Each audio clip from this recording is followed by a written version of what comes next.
hoy día tenemos un programa especial. Hoy están sonando las alarmas, pero no, alarmas, todo tranquilo, no están ingresando los maluros en ninguna parte, así que aquí estoy avisándole a la alarma que no se preocupe. Oiga, estamos hoy día aquí en la Ventisqueros, las cosas son como son, y en el post-turno ya nos sacamos la corbata, la chaqueta. Está raro el tiempo, Marquito, como que Tropicón se ahora es Trópico Yaique, porque sale el sol, sale la lluvia, arco iris, nos ponemos parca, nos sacamos la parca, hay viento, oiga, pero esto es totalmente tropicalísimo. Pero para continuar en esta, aquí al habla los micrófonos Samuel Navarro Castro en el post-turno, ¿no es cierto? Agradecer a todos nuestros auspiciadores que hacen posible que usted nos escuche a esta hora de la tarde, y bueno, cuando lo pueda escuchar ahí en las redes sociales, Spotify, donde pueda, ¿no es cierto? También agradecer a Transportes Harz, confianza en el camino, seguro en toda la Patagonia. A Transportes Harz siempre presentes cuando se trata de mover y a nuestra gente y a nuestras historias. Pero también agradecemos la contribución que nos hace Rayman Publicidad y Diseño, impresión y calidad y creatividad local al servicio de tu marca. A Manuel Peñalosa, compromiso y trabajo serio desde Coyhaique para Aysén. A Minimarket 6.5, tu parada rápida, rica, cercana, estés donde estés. Y por supuesto a nuestro gran auspiciador, Redoble de Tambores, Agencia Cross Media, comunicaciones integradas para proyectos que nacen y crecen aquí mismo en nuestro territorio. Gracias a todos ellos por hacer posible la misión del día de hoy aquí en la Ventisqueros, en el 97.7. Y vamos a hablar hoy día de un tema, no habíamos hablado del tema, pero yo creo que es muy relevante porque hay discusiones en las casas, de repente discusiones ahí al calor de una cerveza, al calor de un café. ¿Cómo está la economía? La economía, la macroeconomía, la microeconomía, la economía del hogar, la economía del trabajo. ¿Es cierto esto de que el empleo está para la patada, como se dice? ¿Qué es el IMASEC? ¿Qué es el crecimiento? ¿Qué es el presupuesto de inversión? Para todo eso trajimos al mejor especialista que pudimos encontrar acá en la región de Aysén. Sí, señor. Aquí estamos con Felipe Rojas, el Ceremi, el secretario regional ministerial de Economía. Muy bienvenido, Ceremi. ¿Cómo está usted? Muchas gracias, Samuel, por el espacio acá. Ahí, por acá estamos. Ahí está el micrófono. Aquí. Se lo voy a perder el micrófono. Saludamos a las cámaras, aunque hoy día no hay transmisión, pero igual uno nunca sabe. Estas maquinitas a veces graban, aunque uno no lo sepa, ¿no? ¿Cómo está usted? ¿Cómo ha estado la jornada? ¿Cómo ha estado muy el día? Bien, ¿Sí? Muy contento. Se han cumplido una serie de expectativas. Se logró la meta en la Teletón con el trabajo y el esfuerzo de cada una de las personas que colabora. Un espacio que, por cierto, siempre da cuenta de la solidaridad del chileno, de lo que significa construir patria y pueblo entre todos, de alguna manera. Oye, no era poca plata la que estaban juntando. Yo no pude ver todo el evento. 44 mil millones de pesos y fracción que se reunieron, así que un aporte de todos. Y lo que sí me llamó la atención después, dentro de todo, tras bambalinas y cosas que ocurren tras la Teletón, salió este periodista, comentarista del canal Megavisión, sí, ¿no es cierto? Y diciendo que parece que esto daba cuenta, la recaudación, el haber cumplido la meta, haber sobrepasado la meta, que parece que Chile no se cae de pedazos. No sé si a usted le llamó tanto la atención como a mí, que alguien que, bueno, puede decir que es un comentarista de la vida y de las cosas, ha llegado a esta conclusión. Sí, en general, claro, uno ve que estos pasos son transversales. Estuvo el presidente en la inauguración, estuvieron los dos candidatos a la presidencia, y efectivamente ahí lo que uno observa es el modo de ser chileno, las necesidades que ocurren en nuestro país y que de alguna manera, de manera colectiva, las vamos resolviendo. Y claramente en un contexto en donde hay una cierta situación económica en el país, uno ve que con el esfuerzo de todos se logró finalmente la meta, y un poco en esta línea fue que el periodista Neme planteó de que en realidad el país tiene sus problemas, pero no un país que se cae a pedazos. Oiga. Y finalmente, cuando uno empieza a mirar esa clase de opiniones y eso lo compara con otras cifras económicas, tanto nacionales como regionales, efectivamente ese es el sentido que tiene la situación económica en la cual estamos viviendo, en un contexto internacional bastante complejo, en un contexto en donde los mercados también se están moviendo a partir de los cambios en la política comercial a nivel mundial, en un contexto de cambio climático, a propósito de lo caribeño, pero pese a todos esos problemas que uno puede identificar, es un país que está creciendo. Hoy día salieron las cifras sobre actividad económica. Vamos a ir a las cifras, porque aquí, entendiendo que no todos somos eruditos o nos dedicamos al estudio de estos temas económicos, a veces son un poco densos, un poco áridos, un poco, no sé, y además hay tanto cuestionamiento porque hay gente que dice, oiga, el Banco Central dijo esto, no, pero no le creo al Banco Central, oiga, la Dirección de Presupuesto dijo esto, no le creo a la Dirección de Presupuesto, el INE dijo, no le creo, ya parece que nadie le cree a nadie, pero más allá de eso, porque las personas serias tenemos que creerle a alguien, hoy día sí salió un resultado del IMASEC, que es el índice macroeconómico, ahí quizás en palabras simples, ¿qué es el IMASEC? ¿Y qué es lo que nos dijo el IMASEC hoy día respecto a la economía de Chile? Si nos puede contar brevemente, sí. Seremi. Sí, si me permites, primero uno empieza a revisar, por ejemplo, a conocer la palabra economía, viene de un origen griego y que tiene que ver con la administración del hogar. Uh-huh. ¿Ya? Entonces, en ese sentido, la economía, como el objetivo final y que de alguna manera, particularmente nosotros como gobierno estamos empujando, que el bienestar del crecimiento, el bienestar de las buenas cifras económicas lleguen a las personas, ¿ya? Entonces, en ese sentido nosotros vamos revisando de alguna manera cada una de las cifras y sobre todo revisándolas en perspectiva. Y en el caso de la última cifra que salió publicada hoy día por el Banco Central, que en general cuando uno mira ranking de calidad profesional, de calidad de quienes dirigen el Banco Central, en el caso de Chile está muy muy bien valorado internacionalmente. Esta cifra del IMASEC la emite el Banco Central. La emite el Banco Central y es un índice mensual de actividad económica. Y en simple, ¿fue positivo, fue negativo? Porque se habla un poco de las expectativas, como que el mercado, las expectativas. ¿Qué quiere decir eso en buen chileno, en palabras simples? Que el índice mensual de actividad económica se compone de una serie de otros indicadores que dan cuenta sobre la evolución de la actividad económica, ¿ya? Indicadores del área minera, indicadores del área de comercio, indicadores del área industrial y de otros indicadores más, ¿ya? Entonces, de alguna manera, parte de esos indicadores empiezan a ser publicados antes que el IMASEC. Entonces, en función de eso y en función de cómo están evolucionando estos indicadores, el mercado o en general especialistas sobre temas económicos, de proyecciones económicas, dicen que aproximadamente se va a mover en tal y tal rango, ¿ya? Siempre una buena noticia que en general se mueva dentro del rango y mucho mejor si eventualmente se mueve por sobre el rango.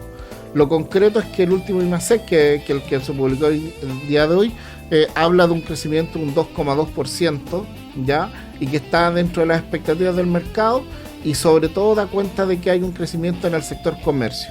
Nuevamente, si uno lo mira así como qué está pasando en las familias, de alguna manera hay una expansión constante del comercio, de lo que consumen las personas en supermercados, en negocios y todo, y eso es lo que se está observando. O sea, se podría decir que hay más consumo. Exacto. ¿Y por qué? Y si uno va a la teoría económica como tal, las familias suelen hacer más consumo cuando tienen una expectativa tanto presente como futura positiva. Hay como una confianza en que esto está mejorando. Es decir, hay mejores condiciones laborales, hay más oportunidades que se proyectan en el tiempo, entonces de alguna manera suelen aumentar su consumo en ciertos bienes. Y para hacer la relación, esto ¿cómo se relaciona? Porque entiendo que la semana pasada salió una cifra, no recuerdo si la sacó el INE o quién la sacó en particular, el Instituto Nacional de Estadística, respecto a la tasa de desocupación, y que había descendido, algunos dicen marginalmente, pero en lo concreto hablaba que se habían creado en comparación agosto-octubre 2024 y agosto-octubre 2025, algo así, usted me corrige, se habían creado 137.000 nuevos empleos, y que eso también traía aparejado de que eran empleos formales, pero se habían disminuido los empleos informales. Y ahí también es importante saber que el empleo formal, ¿no es cierto?, es aquel que tiene cotizaciones, que le están pagando regularmente, y el informal, uno lo habla como el emprendimiento, ¿no es cierto?, y pareciera mejor que crezcan los empleos formales versus los empleos informales. Y por otro lado, y aquí me quedo para que usted nos pueda explicar, que había crecido o se había revertido la tendencia del desempleo de mujeres, o sea, se habían creado más empleos de mujeres que de hombres. y ahí impactaba un poco lo que usted nos estaba señalando, el comercio, el consumo. Sí. ¿Hay alguna conexión, una relación entre este IMASEC, este crecimiento y la empleabilidad, por así decirlo? Sí, en el caso del país nosotros comentábamos recién el IMASEC, el Índice Mensual de Actividad Económica, es la situación nacional, ¿ya? Y la semana pasada salieron los resultados del desempleo y qué pasó con la ocupación y las características a nivel nacional, pero también a regional, ¿ya? Entonces, cuando uno mira los resultados del empleo a nivel nacional, hay una reducción de la tasa de desempleo, entre otros elementos positivos, ¿ya? Pero también uno puede hacer un zoom de ciertos indicadores. No tenemos IMASEC regional, ¿ya? Okay. Pero sí tenemos una serie de otros indicadores que dan cuenta sobre la evolución de la actividad económica en nuestra región, ¿ya? Y en el caso del desempleo, que era lo que comentamos, que salió publicado la semana pasada y que de alguna manera da cuenta de lo que está pasando a nivel regional, ¿ya? En el caso del desempleo hubo una disminución de la tasa de desempleo, ¿ya? Lo cual siempre es una buena noticia, pero particularmente hay menor creación, hay una variación negativa del empleo en general, pero muy pequeña.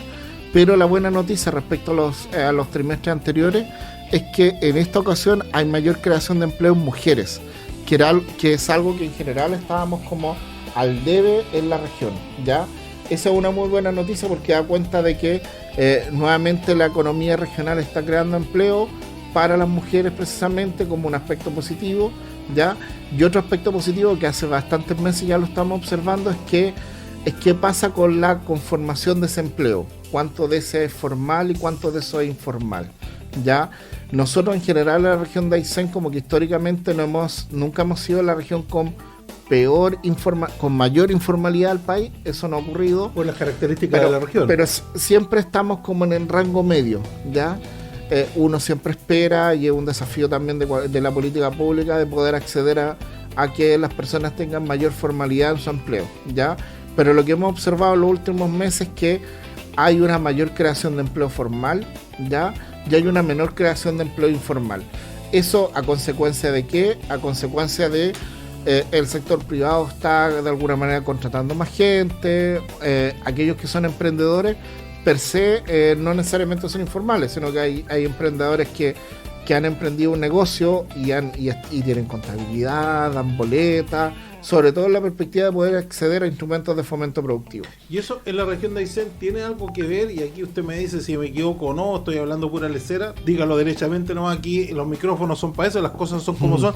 ¿Tiene algo que ver con esto de que hay mayor inversión pública, por ejemplo, en conectividad, donde se han hecho licitaciones para pavimentación de la Ruta 7 y otras rutas, el tema del plan de emergencia habitacional, donde por ejemplo, en la región de Aysén se ha cumplido ya la meta que se había dispuesto y se siguen construyendo y se van a dejar en avance otras tantas construcciones? ¿Tiene algo que ver toda esta inversión pública, particularmente en la creación de nuevos empleos? Sí, tiene mucho que ver, porque tú has dado un punto bien importante.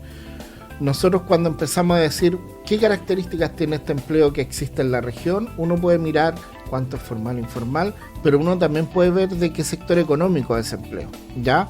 Y lo que veíamos hasta uno o dos trimestres pasados, ¿ya? Es decir, como a mediados de año, segundo, tercer trimestre, lo que veíamos era que había una importante creación de empleo en el sector construcción, ¿ya? Un importante, es decir, cuando lo comparábamos con el año pasado teníamos incremento de un 30%. Consecuencia de que uno cuando mira, y yo siempre ponía el ejemplo para quienes vivimos en Coyhaique, uno iba a la Expo Patagonia y veía un campo antes de entrar a la Expo Patagonia. Un año después uno volvía a entrar por la Expo Patagonia y le decían, no, es más allá. ¿Por qué es más allá? Porque acá se está construyendo la Chacra G, ¿ya? Y donde antes había un campo, estamos hablando a principios del 2024, ahora se ha ido construyendo de manera muy importante lo que es las viviendas sociales en el contexto del plan de emergencia habitacional, que es un elemento central de la política social. De nuevo, que la economía tiene que ver con la administración del hogar. La administración del hogar de unos pocos o la administración del hogar de muchos, ¿ya? Lo que nosotros como gobierno empujamos fuertemente finalmente es que haya mayor bienestar en la población, y para eso hay una política económica que contribuye al crecimiento económico, creación de empleo, por ejemplo, pero también hay una política social que esperamos que impacte fuertemente en las oportunidades y en los desafíos que tienen las familias, como por ejemplo tener una vivienda. Perfecto. Bueno, vamos a ir a una pequeña pausa musical y un corte comercial, pero hay una tradición que hacemos en este programa y las tradiciones hay que mantenerlas. Vamos a dejar una pregunta al aire y me la va a contestar a la vuelta para que la piense, para que la mastique, para que la dijera.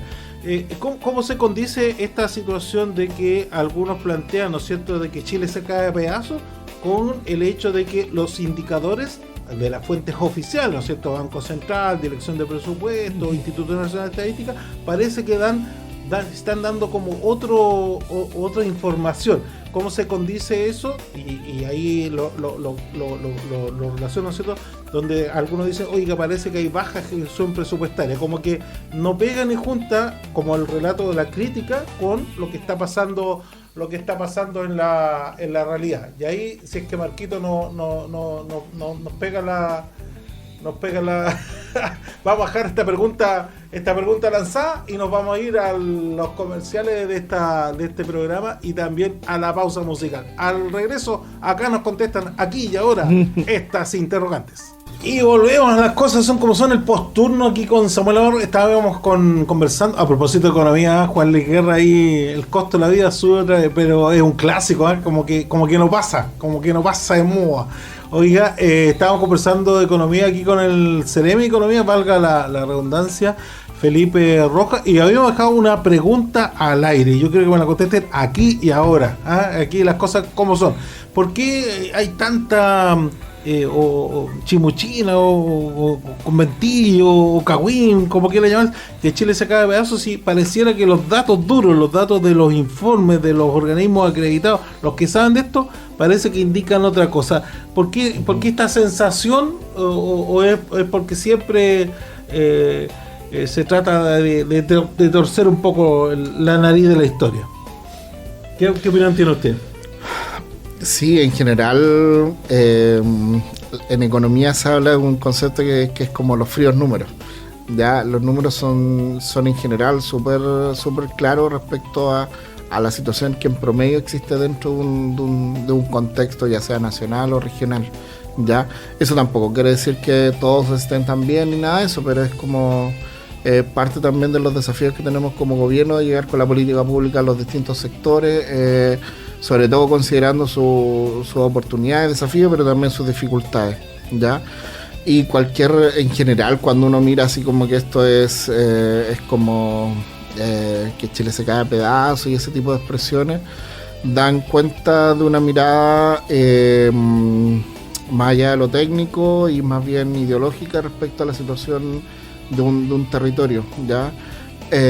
Uno de los elementos centrales de cualquier autoridad política, independiente del signo político que sea, es que cuando hace una política pública la hace con un diagnóstico. Y evidentemente ese diagnóstico, si no trae números, en cualquier contexto es rechazado, en contexto así como técnico, ¿vale? Cuando hay que hacer una política social, se revisa cuántas personas son, en qué contexto social se encuentran. Cuando hay que hacer alguna actividad de política económica, de fomento productivo, tenemos que saber en qué situación están las empresas. Y en ese contexto uno lo que observa es que mira los números y observa, por ejemplo, que la inversión que el Banco Central en sus informes trimestrales que publica sobre la situación económica, les llaman el informe de política monetaria. En marzo proyectaba una inversión para este y el próximo año. En junio proyectaba otra cantidad de inversión para este año y para el otro, pero que era mayor la que proyectó en marzo. Era superior. Y después la de septiembre era aún mayor que la que había proyectado en junio y en marzo. Ese informe se va a publicar ahora también en diciembre. Ya la próxima el 9, alrededor de esa fecha, se publica nuevamente. Y ahí uno lo que va a ver es que es altamente probable que aún podamos ver una proyección de inversión para los próximos años mucho mayor. ¿Y en qué se condice eso? En iniciativas del gobierno del presidente Gabriel Boric, como la ley de permisos sectoriales, ¿ya?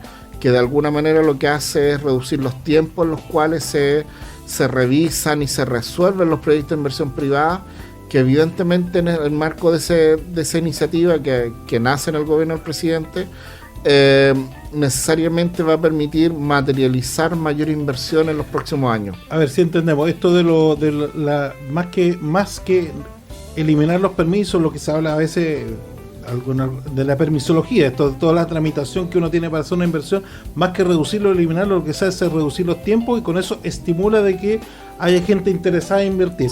Y ahí hay varias cosas, porque uno puede decir que el precio del dólar está relativamente estable, el precio del cobre, que sigue siendo, entiendo yo, y ahí usted me corrige, el principal producto de exportación chileno está por sobre los $5 la libra, lo que es un buen precio y se proyecta para eso para el 2026. Hay una fuerte inversión extranjera, ha habido récord en la bolsa de comercio, que es donde se transan las acciones más importantes de Chile, donde se ha ido como semana tras semana rompiendo récords. La última creo que fue 10.000 ahí del IPSA, ¿no es cierto?, donde se transan las acciones más cotizadas. Ha habido como buenas perspectivas. Algunos dicen, es que porque se está acabando este gobierno, ahora están invirtiendo más. Y como que la economía no hace tanto esos cálculos, sino que si están las condiciones o no para invertir, y allí es donde uno dice, bueno, se aprobó un presupuesto, ese presupuesto que viene para el 2026. ¿Con qué perspectivas económicas tiene para Chile el 2026? Sí, en general, lo primero es que este presupuesto da cuenta sobre la situación en general de los presupuestos fiscales que tenemos en los últimos años. En general, como gobierno, había una restricción para poder sostener los equilibrios fiscales, que son súper importantes para reducir el costo de la vida. A propósito de la canción, nosotros cuando asumimos como gobierno llegamos a tener inflaciones del orden del 14%, ¿ya? Y eso significa no solamente un mayor costo, sino que también los arriendos se incrementan, una serie de cosas, ¿ya? Entonces, en ese sentido, nosotros lo que asumimos como gobierno es mantener un presupuesto fiscal ordenado, responsable, que diera cuenta sobre, por un lado, la evolución de los ingresos, pero también la política social que deba financiarse en este contexto de mayor desarrollo en donde apunta Chile, ¿ya? Y el presupuesto fiscal para el próximo año es un presupuesto bastante acotado, pero que también tiene cierto énfasis en salud, en vivienda y así sucesivamente, en seguridad pública también, que son desafíos de la ciudadanía en Chile. Es un presupuesto que reconoce cuál va a ser, identifica y proyecta cuál va a ser la proyección de los ingresos del país, y evidentemente un precio del cobre internacional bastante alto también da cuenta de cierta perspectiva de cómo se van a comportar los ingresos. Y evidentemente los ingresos fiscales tienen que ver con lo que vende Codelco, lo que venden en general las empresas mineras, que se recauda a través de los impuestos, ¿ya? Pero también lo que venden las empresas locales, que ahí hay el impuesto a la renta, y así una serie de impuestos que dan cuenta de la situación económica del país. Eso quiere decir que hay una buena perspectiva. Ahora, estamos ya un poco cerrando un poco el ciclo, pero también hay indicadores que son relevantes. Un dato, antes nos vamos a ir a una otra pausa musical, pero la consulta tiene que ver, y la vamos a dejar planteada para el regreso. Si estas perspectivas son tan positivas, tan halagüeñas, ¿por qué de repente como hay cierto pesimismo en la población o descrédito? ¿A qué como que esto no está llegando a la ciudadanía? Porque a lo mejor algunos dicen, no, pero es que los grandes empresarios, la utilidad, y a propósito de esto, y que aquí va la pregunta, estas buenas indicadores económicos han ido de la mano con un incremento sostenido, por ejemplo, el ingreso mínimo, y han ido con una reducción importante de las 40 horas, ¿no es cierto? Las 40 horas laborales, teníamos 45 horas cuando asumimos el gobierno, ya están en 44 horas. El próximo año, a partir de enero, para que usted lo sepa, bajan 2 horas más, o sea, bajamos a 42 horas, y pareciera que a pesar de estas presiones o de estas situaciones, no han impactado fuertemente. ¿Cómo eso se analiza para poder sostener eso en el tiempo, y de qué manera pueden incluir o influir recortes presupuestarios, ¿no es cierto? Porque se habla mucho de que hay que seguir recortando, ajustando el cinturón, pero ¿cómo se relaciona eso para mantener beneficios sociales, pero con menores recaudaciones? Oiga, Seremi, habíamos dejado planteada una consulta. ¿Cómo conversa un poco esto de las buenas cifras económicas, macroeconómicas, con estos beneficios de aumentar el ingreso mínimo, de reducir las horas de trabajo, y con estas voces de que hablan de hay que seguir recortando como el gasto público? ¿Son compatibles todas estas cosas o hay algo que en esta coctelera puede salir mal?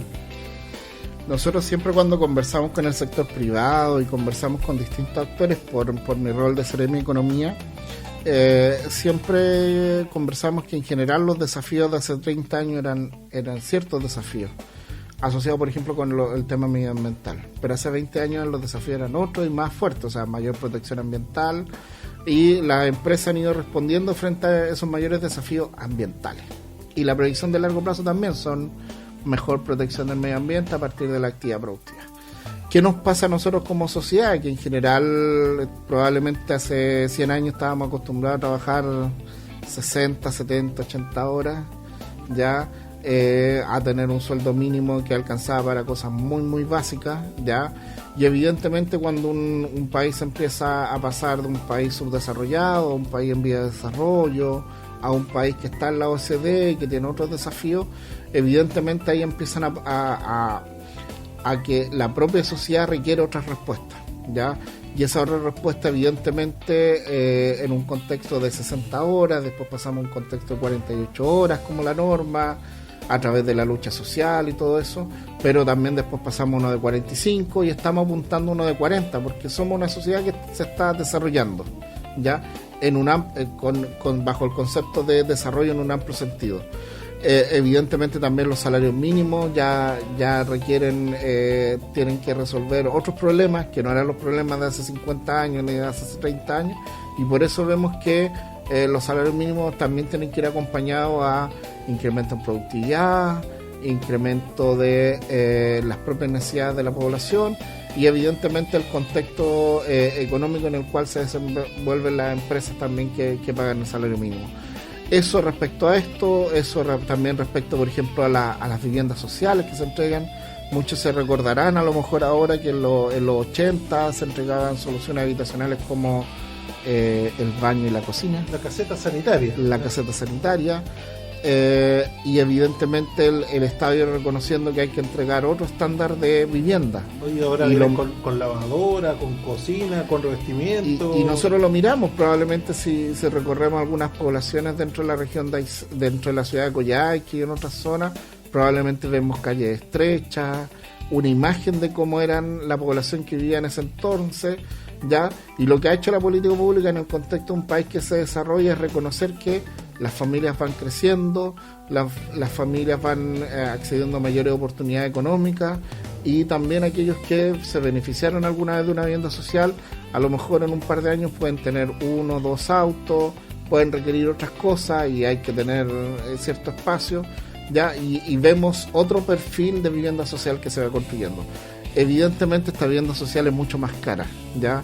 Y en ese sentido lo que nosotros hemos hecho y lo que de alguna manera apuntamos es que los presupuestos fiscales tienen que dar cuenta también de equilibrios fiscales, pero también de resolver desafíos sociales con el estándar de un país que ya no es subdesarrollado, ya no está en vía de desarrollo, sino que un país OECD.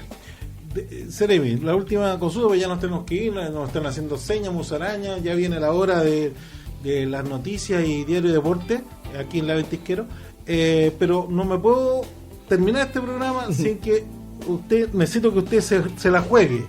¿Es compatible una reducción de 6.000 millones del gasto público, sabiendo las estrecheces que tenemos, las limitaciones que tenemos, si queremos seguir manteniendo los beneficios sociales que hoy día está entregando el Estado al estándar y a la calidad que hoy día está entregando el Estado? Sí, yo hoy día estoy como en mi rol de Seremi Economía, pero también por formación de economista uno puede mirar lo que en general dice una teoría económica más o menos compartida por economistas de izquierda, de centro derecha, de derecha y todo. Solo para meterle más pelo a la sopa. El señor Briones, Ignacio Briones, ¿no es cierto?, el ministro de Hacienda de Piñera, que nadie lo podría calificar ni de comunista, ni marxista, leninista, ni nada de eso, señala que es imposible, y eso incluso puede provocar desequilibrio y una eventual recesión. Y ahí parece que no es solamente una cuestión ideológica, sino que parece que hay razones más profundas. La candidata Matei en su minuto también le dijo al candidato Kast que eso era imposible, que con suerte podían 2.000 con suerte, pero pareciera que hay una cierta pertinacia, insisten en esto de los 6.000 millones. ¿Será posible? ¿No será posible? Porque tampoco lo han explicado muy bien, ¿no? Sí, lo concreto es que hay diversos actores sobre todo, por ejemplo, especialistas en temas de finanzas públicas que han dicho que eso significa con ciertas consecuencias, ¿ya? Cuando nosotros hablamos de crecimiento, cuando hablamos de Producto Interno Bruto, hay varias formas de entenderlo esto. Y una forma de entenderlo es que el PIB se compone del consumo de las personas, se contiene también la inversión privada, ya el gasto público, las exportaciones y las importaciones. Esa es una forma muy simple de pensarlo. Ajá. Ya. Y lo que uno ve que en el fondo, cuando uno ve que está creciendo la economía, uno ve que está creciendo también algunos de esos indicadores. Estamos exportando más de lo que estamos importando, eso siempre es una buena noticia, empuja el PIB. Estamos también invirtiendo más, eso también empuja el PIB. Pero ¿qué pasa con el gasto público cuando se reduce de cierta magnitud? También tiene efectos macroeconómicos, ¿ya? Evidentemente, cuando esos efectos, ese mayor gasto público y esa reducción es más bien transitoria, que fue un poco lo que hicimos como gobierno. Nosotros veníamos de la entrega de los IFE, el 2021, ¿ya? Que evidentemente esa entrega de los IFE era coyuntural para la pandemia, y lo que hizo el gobierno del presidente Gabriel Boric fue reducir el gasto público muy fuertemente. ¿Pero por qué? Porque esos instrumentos ya no se entregaron y eso significó de volver a tener equilibrio.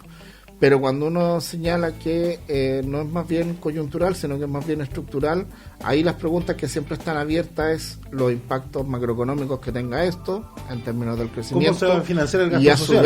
Y a su vez, qué partida del gasto público se va a reducir.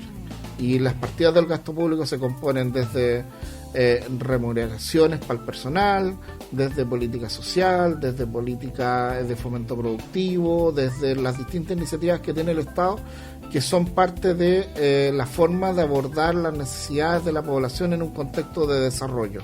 Ya, evidentemente, cuando uno mira la salud que existía hace 20 o 30 años, probablemente con tener un médico ya era suficiente y felices algunas personas, pero ya con un nivel de desarrollo mucho más alto, uno dice, no, es que además de médico necesito un especialista. Claro. Más que la radiografía, ahora necesito el no sé cuánto, el escáner, el no sé cuánto, ya.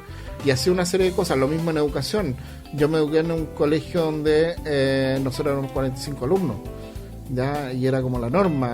Y ahora con el tiempo lo que se ha observado es que y había jornada de mañana y jornada de la tarde. Claro. Lo que ha ocurrido en el tiempo es que no, tenemos que tener una sola jornada, ya, donde podamos tener más horas de clase, más horas de esparcimiento, concursos más pequeños. Todo eso de alguna manera da cuenta de un país que se desarrolla y en esa perspectiva de desarrollo requiere más gasto para financiar una política pública mucho más costosa de la que era hace 30 años. A mayor desarrollo, mayor gasto social. Muy bien, esa como podría decir la conclusión de este capítulo de hoy. Oiga, ya son 3 para las 7 de la tarde, se viene Diario Noticias, se viene Diario Deportes, aquí en La Ventisqueros. Nos estamos viendo. Marquito, el próximo lunes trabajamos o nos damos fin de semana largo. ¿Qué se teje? ¿Trabajamos el próximo lunes o no? ¿No? ¿Y vamos a dejar el programa grabado entonces? Y ya, ¿somos capi? Ya, bueno, jefe, ¡aló jefe! Ya, no, si tenemos posibilidad lo vamos a tratar de dejar grabado, si no, ya nos vamos a ver después de las elecciones. Si es que no nos vemos el próximo lunes 8, le dejamos mucho cariño, piénselo.